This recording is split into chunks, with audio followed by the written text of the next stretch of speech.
नारी सम्मान का राग लापने वाले बलात्कारियों के साथी निकले। महिला सुरक्षा का हाकिम का दावा सिर्फ जुमला निकला। बिल्किस बानो मामले में सरकार की हो गई फजीहत। नारी को अपमानित करने वाली हर बात से मुक्ति का संकल्प ले सकते हैं। मुल्क के हाकिम ने आजादी की 75वीं वर्षगांठ पर लाल किले की प्राचीर से सवेरे सवेरे देश में महिलाओं के खिलाफ बिगड़ते माहौल पर चिंता जताई थी। बताया था कि लोगों की मानसिकता कैसी हो गई है। गवाह है लाल किले का जर्रा जर्रा कि कैसे नारी सम्मान का राग लापते लापते साहेब का गला रुंधने लगा था। उसी प्राचीर के ठीक सामने बैठे लोगों ने तालियां बजाकर आपका अभिनंदन किया था। लेकिन ये सब 70 mm की स्क्रीन पर लगने वाली किसी 3 घंटे की फिल्म की तरह था, क्योंकि इस भाषण के चंद घंटों के भीतर मुल्क की एक बिटिया की असमत को नोच लेने वाले 11 गिद्धों की आजादी का फरमान आया था। मुल्क हैरान था कि आखिर ये कैसे हुआ कि बिल्किस बानो मामले में दरिंदों को कैसे छोड़ा जा रहा है, जबकि साहिब ने तो ऐसे हैवानों के खिलाफ कार्रवाई करा उगते सूरज के सामने अलापा था।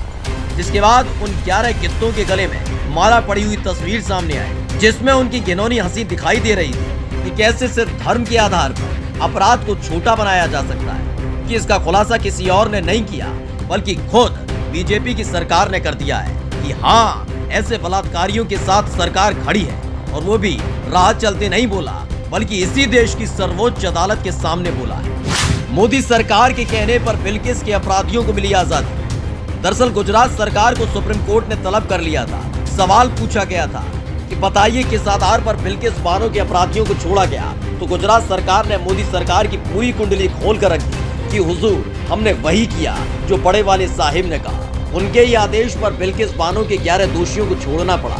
जिसके बाद गुजरात सरकार का वो हलफनामा भी सामने आ गया जो महिलाओं को लेकर साहिब की चिंता की पोल खोलता है। इस हलफनामे में साफ साफ लिखा है कि 28 जून 2022 यानी इसी साल गुजरात सरकार की तरफ से बिल्किस बानो के साथ दरिंदगी करने वाले 11 दोषियों को लेकर सवाल पूछा गया था कि इनके साथ क्या करना है, जिसका जवाब थोड़े ही दिनों बाद ही से लेकिन आया।